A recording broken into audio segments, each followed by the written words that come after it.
Very impromptu video. It's going to be about the 18-inch journey between your head and your heart. I was actually searching for some information on this video on YouTube, and I did not see a lot of them. So I decided to create one for myself. Today, I had a conversation with one of my students. I teach English as a foreign language, and we were talking about your emotions, your intellect, your emotional intelligence, and all of those things like that. And the 18-inch journey, for those that don't know, is the journey between your head and your heart, where with your head, you have a lot of information and things that you do in the course of your day in your life, where you're kind of operating from your head. I have to do this. I need to go to work. I need to go to the grocery store. I have to make this happen. I have to do these things. I have to finish these chores.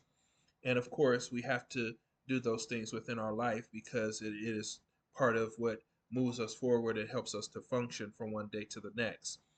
But conversely speaking, um, with your heart, it's the situation where you are a little more nurturing, or you consider the meaning of things and the depth of how and why you do something. And I wanted to make this video to really delineate the fact that when you are looking at this 18-inch journey, you're really connecting the two. You're connecting your head and your heart. Your head, which is more logical, and your heart, which is a little more creative, so to speak. And so by connecting these two, you really kind of open up and unleash a better version of yourself, a more powerful version of yourself. I am a person who has emotional intelligence, and I use it quite a bit in things that I do in my everyday life. But for someone who does not really understand what that means, or doesn't really know how to recognize it within themselves, a video like this can be helpful uh, to learn to navigate what that looks like for you. In this example, I might as well go ahead and use President Trump, since all the foolishness that's happening in our government right now today. He's trying to destroy the whole thing, whatever. And I think you should be informed. But he is a person who operates solely from his head, from his ego, from this instinctual, transactional kind of thing. Um, but he does not allow things to come down into his heart area. Although there are a lot of people around him and supporters and other people who seem to think that he's this great guy and he cares so much for us and he's going to save the world, and we need to put him on this pedestal. He's our king. We don't have kings in the United States. You're elected, time to go. So because he does not use this heart, or this emotional intelligence part of himself, it does not allow him to consider the feelings of other people. It does not allow him to look outside of himself to discover, if he can be a help or a support or a blessing to other people. He's only concerned about himself. He's only looking inwardly. And I think that is one of the other components about this 18-inch journey, where when you're inside of your head, sometimes you can become self centered, self involved, and you're only thinking about yourself. So think about your energy. You have energy that can go out from you, and you have energy that can come in to you from the outside. It comes into you. And uh, from your head, you can emote, certain feelings and emotions, but you don't really necessarily allow things to come in. Sometimes the opposite can be true, but mostly it's this version, where with your heart is there to receive love as well as give love. So it's kind of a back and forth type feeling. And excuse me talking with my hands a lot. Um, when you operate from this heart area, again, there's meaning, there's purpose. You're able to consider other people's emotions, other people's feelings.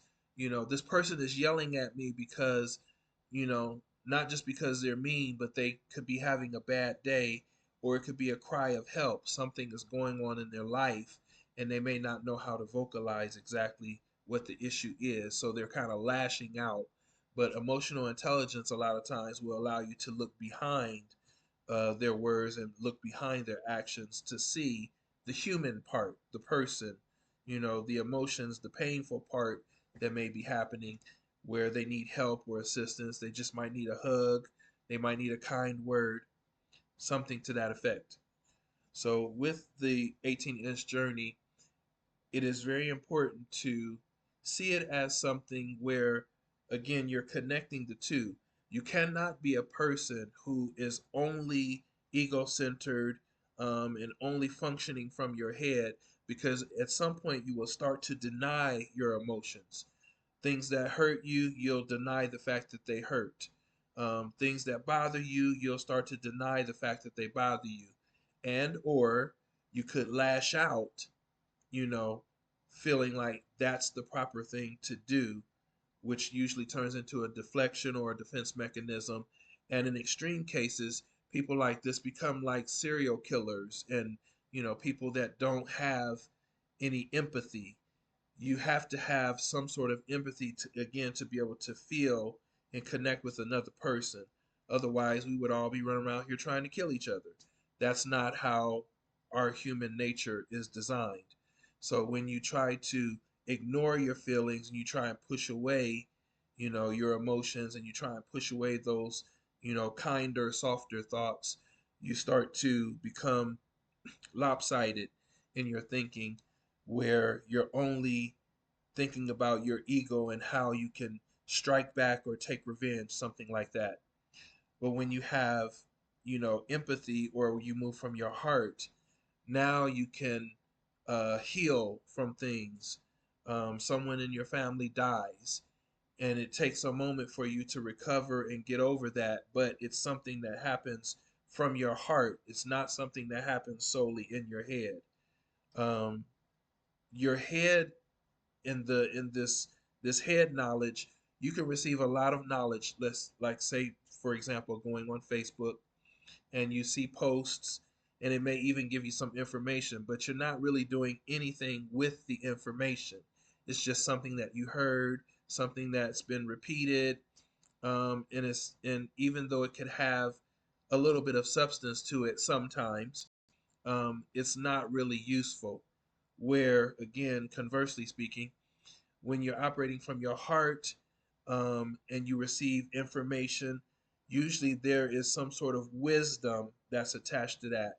And wisdom always, I'll say 98% of the time, 99% of the time, wisdom has some sort of application where you're able to take that information and do something useful with it. It's not just information, rattle around inside of your head, little trivial facts that you know. It's going to be something that means something to you.